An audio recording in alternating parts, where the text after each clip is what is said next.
오늘을 살아가는 묵상 시간입니다. 오늘 본문 말씀 사무엘하 15장 13절부터 23절 말씀 중에 제가 23절의 말씀 읽어드립니다. 온 땅 사람이 큰 소리로 울며 모든 백성이 앞서 건너가매 왕도 기드론 시내를 건너간 모든 백성이 광야 길로 향하니라. 오늘 본문의 말씀을 보시면 다윗에게 있어서 또 한 번의 비참하고 안타까운 사건을 기록하고 있습니다. 어쩌면 너무나 힘들게 그리고 험난한 시간을 지나오면서 얻게 된 통일 왕국의 그 왕의 자리는 다윗에게 있어서 모든 것이라고 해도 과언이 아닐 것입니다. 그런 자리라면 어떻게 해서든지 그 자리를 지키고 싶은 심정이었겠죠. 그런데 다윗은 압살론이 반역을 했다는 소식을 듣고 무력을 동원하지 않았습니다. 물론 다윗에게는 군대 장관 요압을 중심으로 상당한 군사들도 있었지만 다윗은 군사를 일으키지 않고 예루살렘을 빠져나옵니다. 아마도 압살론의 반역은 자신이 저지른 범죄에 대한 하나님의 징계라고 여겼기 때문일 것입니다. 또한 하나님의 통치를 받는 그런 국가로서 예루살렘 안에서 전쟁을 피하고 싶었을 것입니다. 어떤 이유로든지 다윗은 그 왕궁을 버리고 기약 없는 도피의 길에 오르게 되었던 것입니다.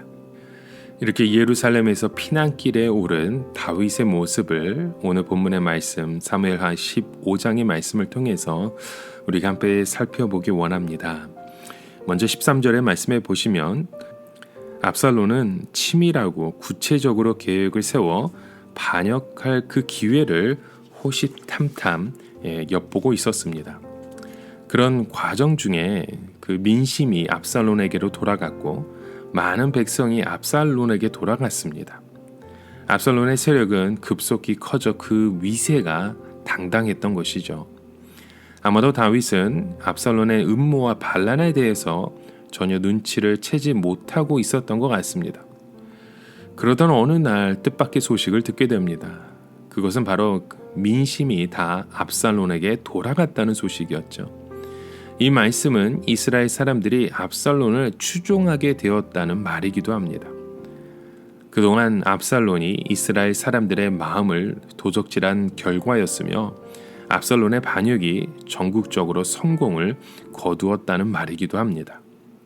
이렇게 압살론은 이제 헤브론에서 백성들의 추대를 받으면서 왕의 자리에 앉게 되었습니다.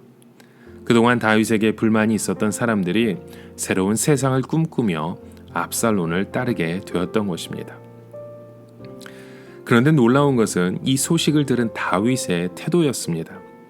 압살론의 반역에 대해 진압을 하기는커녕 도망하기에 급급한 모습을 보여줍니다. 사실 다윗성은 견고하게 세워진 요새였기 때문에 쉽게 정복하기 어려운 곳입니다. 그리고 전장에서 잔뼈가 굵은 요압이 있었고 충성스러운 장수가 그에게 있었습니다. 그런데 왜 다윗은 도망하기에 급급했을까요? 아마도 그 이유는 백성들을 배려했기 때문일 것입니다. 예루살렘을 사수하기 위해서 그 전투가 불가피했었는데 그 도성을 예루살렘을 피로 물들이고 싶지 않았기 때문에 또 한편으로는 자신의 범죄에 대한 하나님의 징계로 받아들였기 때문이었던 것입니다. 그래서 징계하시는 하나님의 손길에 겸손히 수용하고 순종하고자 했던 것입니다. 자신의 자리를 보존하는 것보다 오히려 백성을 위하고 하나님의 섭리에 겸허하게 순종하려는 다윗의 자세 가운데 우리는 많은 생각을 갖게 됩니다. 자, 이렇게 다윗이 자신의 신복들과 예루살렘 경계 근처에 점거하고 있던 가드 사람에게 관심을 가지고 대화를 합니다. 그 사람의 이름이 19절부터 보시면 이때라고 말합니다. 이때는 블레셋 사람이지만 다윗을 따라 자신의 목숨을 바치었던 인물이었죠. 그는 다윗이 도망한 기간 내내 다윗을 충성스럽게 따르면서 다윗의 깊은 그 신임을 받게 되었습니다.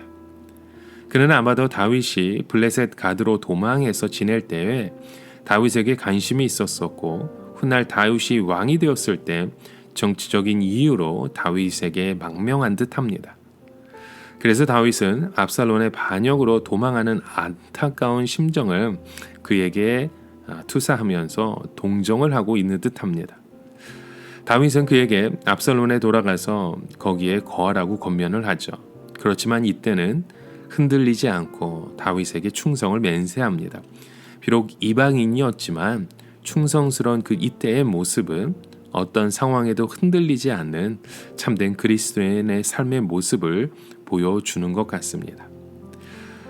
오늘 이렇게 다윗은 압살롬을 피해 그의 여정 가운데 또 다른 한 사람의 모습을 통해 충성스러운 그 일꾼을 통한 하나님의 인도하심을 또한 경험하게 되었습니다. 여러분, 오늘 우리의 삶 가운데 우리는 주님의 말씀의 뜻대로, 주의 뜻대로 우리가 살아가지만 때로는 우리의 마음 가운데 여러 가지 고통과 아픔이 함께합니다. 이곳에서 무엇을 바라보며 무엇을 위해 우리는 주님 앞에 나아가고 있으십니까? 오늘을 살아가며 한 가지 묵상의 질문을 드립니다. 나를 배반한 사람에 대해서 하나님의 섭리를 먼저 생각할 수 있는 우리의 고백이 있으셨습니까? 때로는 비참한 상황에 처해 있다 할지라도 절대로 주님만을 버리지 않는, 우리 주님을 배반하지 않는 그 믿음을 우리는 소유하고 있으신지요? 또 끝까지 충성함으로 우리가 하나님의 축복을, 하나님의 그 복을 누린 경험이 있으십니까? 오늘 하루의 여정 가운데 그 하나님의 그 말씀을 통한 축복이 우리의 삶 가운데도 이루어지고 하나님의 그 섭리에 순종할 수 있는 믿음의 고백이 함께 이루어지길 간절히 소망합니다. 함께 기도합니다. 하나님 아버지, 오늘도 우리의 그 삶의 여정 가운데 때로는 시기와 질투와 때로는 여러 가지 고난과 역경 속에서 주님만을 바라보지 못하는 우리의 모습을 고백합니다. 하나님, 이곳에서 우리 주님이 함께 하시고 동행하시고 오늘도 우리의 손을 붙잡아 주시는 주님의 그 마음을 깨달아 알게 하여 주시옵소서. 예수 그리스도의 이름으로 간절히 기도드립니다. 아멘.